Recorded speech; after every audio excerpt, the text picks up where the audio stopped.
Philippe Richard Bertrand est avec nous. Monsieur Bertrand, bonjour. Salut, comment ça va? Bien, merci. Bonne année 2026. On repart À toi ça. aussi.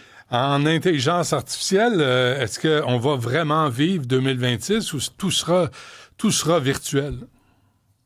Non, mais regarde, je pense que ça augure très, très mal pour certains corps de métier.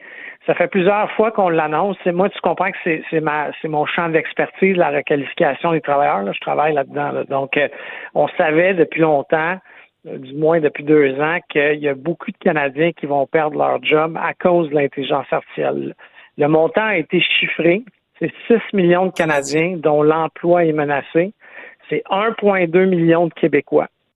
Tu comprends, Benoît, que c'est 1,2 million de Québécois qui perdent leur emploi d'ici 2030 à cause de l'intelligence artificielle. Ça va vraiment pas bien. Là. Je le rappelle pour nos auditeurs, sur 9 millions, on est 4,5 millions qui travaillent.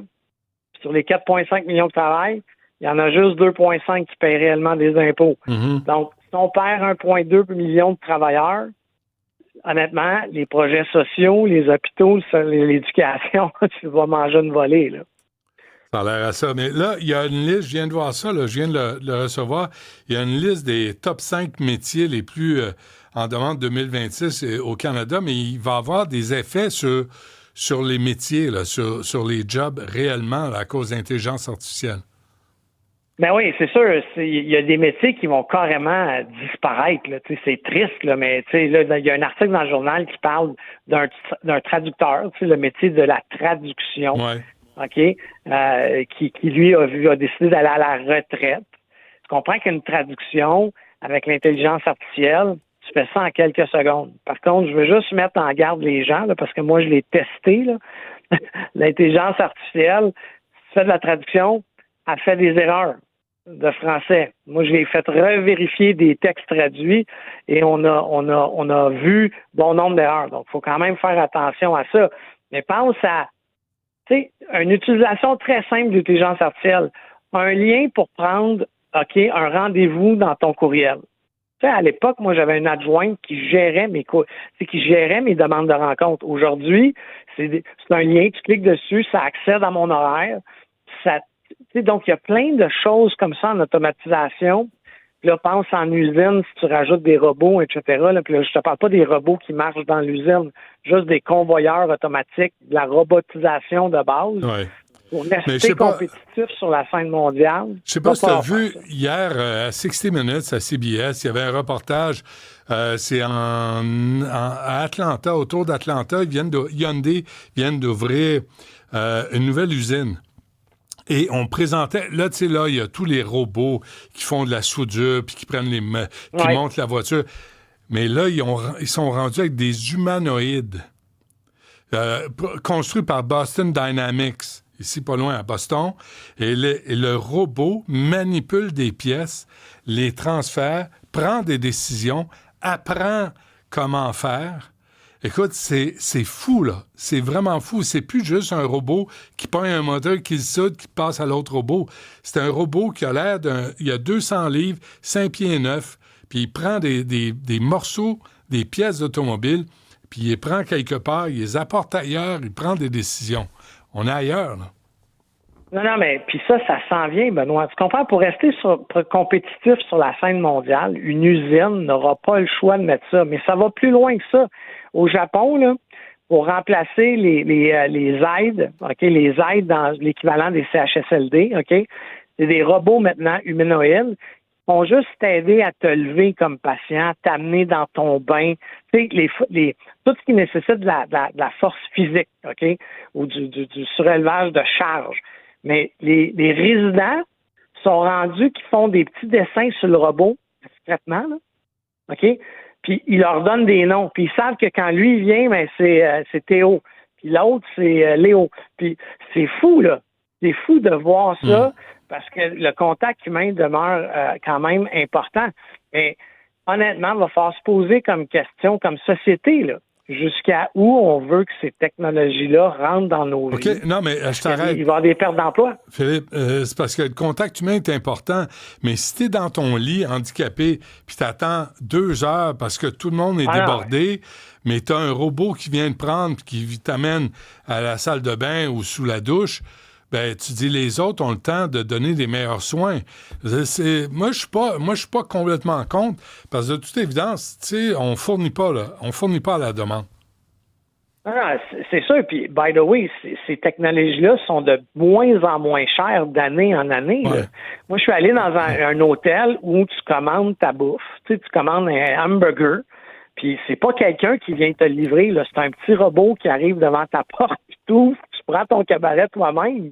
Tu sais, toutes ces petites avancées-là vont faire. Il y a des images là, pour ceux qui regardent. Mais c'est les images de Boston Dynamics. Ben oui. Mais c'est incroyable que ces robots-là sont capables de faire. Mais tu vois, l'image qu'on voit, là, des images sont déjà obsolètes. Parce que c'était hier dans le reportage, lui, il est à jour. Lui, avec l'écran, là, lui est à jour. Mais celui qui a une espèce de sac à dos là, électronique, lui, il est déjà dépassé par la technologie. Mais celui-là, Hyundai l'utilise pour construire des pièces automobiles ou pour les transporter. On n'imagine pas là où c'est rendu. Oui, mais là, imagine, OK, le robot là, vient remplacer dans une usine, là, je vais nommer la Beauce, là, juste parce qu'il y a beaucoup d'usines en Beauce, vient remplacer le travailleur là, qui fait ça depuis 30 ans, OK, puis là, quand je vais me faire lancer des tomates, là, mais tu sais, qui est possiblement pas éduqué. Puis je veux pas généraliser, là. Tu sais, je fais juste dire, en plus, on sait qu'il y a un problème d'alphabétisation au Québec, OK, dans les usines. Tu comprends que lui, il se retrouvera pas un emploi, là. On le transformera pas en programmeur demain matin ou en enseignant. Ouais.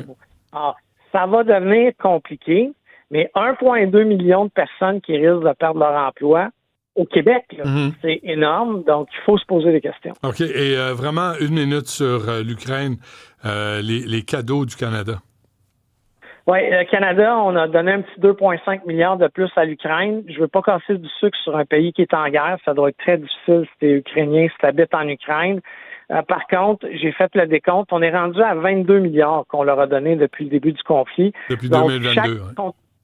Oui, depuis 2022, 22 milliards. Et ça ne compte pas l'aide militaire, parce que tu comprends qu'on leur a fourni de l'expertise militaire. Là. Il y a des soldats, là, by the way, en Ukraine en ce moment, canadiens, ils sont pas au front, sont dans les quartiers généraux. Mais ça, c'est l'équivalent, OK, de 550 $ par contributeur canadien. Alors, tu as donné 550 $, j'ai donné 550 $. Là, je vais me dire, Philippe, 550 $ depuis 3 ans, 4 ans. Ben, moi, 550 $, Benoît, là, c'est un mois d'épicerie. Non, mais c'est aussi qu'il y a dans toutes les grandes villes canadiennes, il y a de la pauvreté, il y a de l'itinérance, il y a des grands froids.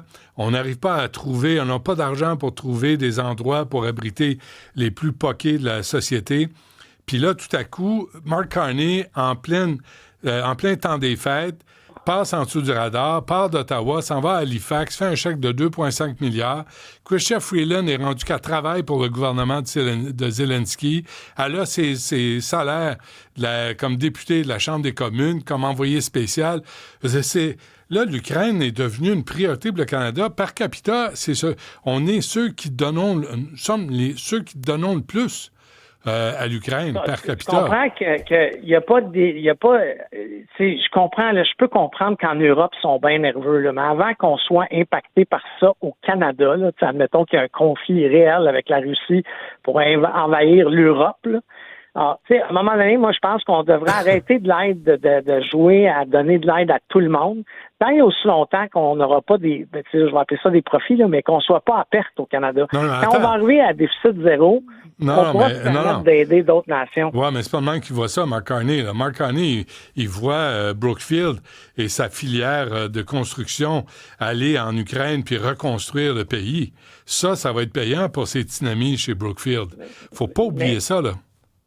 Je suis d'accord, mais Benoît, malheureusement, je pense qu'il faut arrêter de penser qu'on est plus hot que les autres au Canada. On n'a pas d'argent. On n'a plus d'argent. Ah ouais. On a des déficits records. Puis on a du monde qui meurt de froid, meurt de faim, puis qui sont mal traités au Canada, dans l'ensemble des provinces canadiennes. Ah ouais. Donc, on peut-tu arrêter de jouer aux super-héros, là?